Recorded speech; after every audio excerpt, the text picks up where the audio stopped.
Couple. So at least అక్కడ stage వరకు వాళ్ళు ముందుకు వస్తే కొంతవరకు ఉన్న ప్రాబ్లమ్స్ అన్న బయటపడతాయి. Right, okay. అడ్వకేట్ కృష్ణకాంత్ గారు ఉన్నారు. కృష్ణకాంత్ గారు నమస్కారం. నమస్తే. నమస్తే. డాక్టర్ అనురాధ గారు అట్లాగే ప్రసాద్ గారు మాట్లాడింది విన్నారు డాక్టర్ గారు. సో ఏంటి దీంట్లో ఇంత పెద్ద ప్రాసెస్ ఉంది, మరి ఎన్ని క్లినిక్లు ఈ విధంగా పాటిస్తున్నాయి? ఒకవేళ పాటించిన వాళ్ళకు ఎట్లాంటి శిక్షలు ఉంటాయి సార్ చట్టంలో? అంటే ఇప్పుడు ఫస్ట్ ఆఫ్ ఆల్ పవన్ గారు, మనం ఇక్కడ ఒకటి చూసుకోవాల్సింది ఏంటంటే, రీసెంట్ గా సరోగసీ యాక్ట్ 2021 నుంచి చాలా అమెండ్మెంట్స్ వచ్చాయి సరోగసీ యాక్ట్ లో. అంతకుముందు ఏంటంటే కమర్షియల్ సరోగసీ కూడా అలౌడ్ ఉండే, సో కాల్డ్ కొందరు సెలబ్రిటీస్ కూడా దానికి they have done it.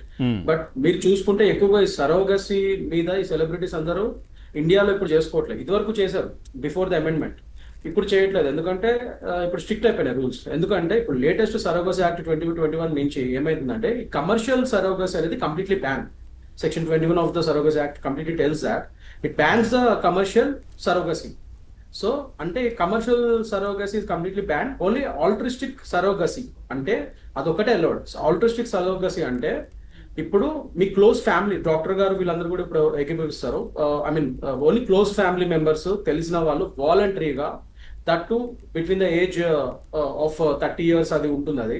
So ఆ లోపల ఉన్న మహిళ ఆల్రెడీ పెళ్ళైపోయి ఉండాలి. సరోగేట్ మదర్ ఎలిజిబిలిటీ గురించి చెప్తున్నాం ఇప్పుడు లేటెస్ట్ గా.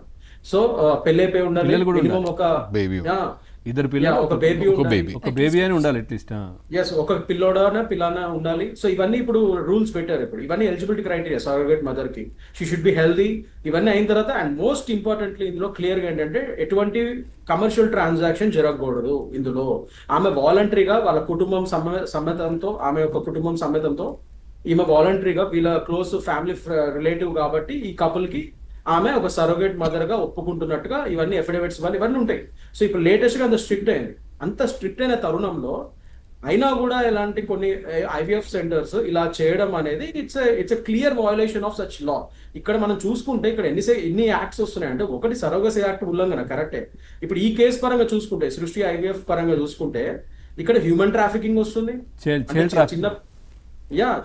ట్రాఫికింగ్ వస్తుంది, చైల్డ్ ట్రాఫికింగ్ వస్తుంది, అండ్ హ్యూమన్ ట్రాఫికింగ్ కూడా ఒక విధంగా. ఇప్పుడు అక్కడ నుంచి ఢిల్లీ నుంచి ఎక్కడి నుంచి ఆ మహిళను తీసుకొచ్చారు, ఆమెకి ఏం చెప్పి తీసుకొచ్చారు ఏంటి, ఇవన్నీ కూడా ఎక్స్ప్లాయిటేషన్ ఆఫ్ సచ్ సరోగేట్ మదరే కదా.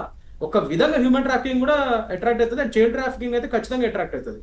అండ్ ఇంకోటి, ఇక్కడ ఇది ఏఆర్టీ అని ఉంటుంది, వీళ్ళ ఐవీఎఫ్ ఇవన్నీ వీళ్ళు నడిపియాలంటే ఏఆర్టీ యాక్ట్ కూడా ఉంటుంది. సో ఆర్ట్ యాక్ట్ వస్తుంది ఇక్కడ, దాని వయలేషన్ అయింది. జువెనైల్ జస్టిస్ యాక్ట్ ఉంటుంది ఇక్కడ, అంటే చిన్న పాప న్యూ బార్న్ బేబీకి జువెనైల్ జస్టిస్ యాక్ట్ వయలేషన్ అయింది. ఇన్ని యాక్ట్స్ ఉల్లంఘనలు అయినాయి. అండ్ మోస్ట్ ఇంపార్టెంట్ థింగ్ ఇక్కడ పవన్ గారు మనం చూసుకోవాల్సింది, అంటే వీళ్ళు ఇన్ని లక్షలు డబ్బులు పెడితే ఒక 90,000తో ఒక మహిళని తీసుకొచ్చి, అది కూడా 90,000 అంటే చాలా తక్కువ అన్నట్టు. అసలు 90,000 ఇస్ నథింగ్. ఒక చిన్న పాపని, న్యూ బోర్న్ బేబీని మీరు ఇచ్చేస్తున్నారు, 90,000కి మీరు కొంటున్నారు అంటే ఇక్కడ పెద్ద హ్యూజ్ నెక్సెస్ కూడా ఉందన్న విషయాన్ని ఎందుకు పర్యవేక్షణ ఎందుకు ఉండట్లేదు?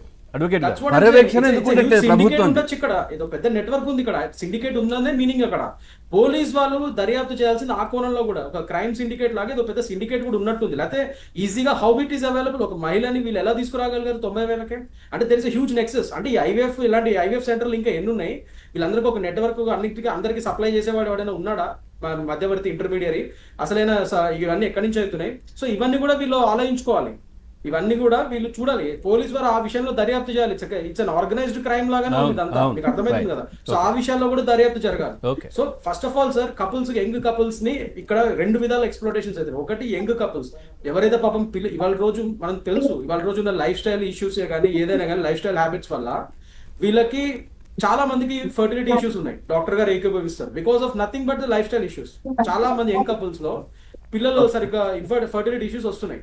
సో దాన్ని ఇవాళ రోజు కొన్ని ఐవీఎఫ్ సెంటర్స్, అన్ని కాదు, కొన్ని మంచి కూడా ఉన్నాయి, చాలా మటుకు సర్టిఫైడ్ మంచిగా ఉన్నాయి, కానీ కొన్నివి ఇలాంటి వాళ్ళు మాత్రం they are exploiting such young couples. అంటే యంగ్ కపుల్స్ ని వీళ్ళు ఎక్స్ప్లాయిట్ చేస్తూ వాళ్ళ యొక్క అవసరాన్ని వీళ్ళు ఆసరాగా తీసుకొని, సో దాన్ని వీళ్ళని యంగ్ కపుల్ని ఎక్స్ప్లాయిట్ చేస్తున్నారు, లక్షలు దండుకొని.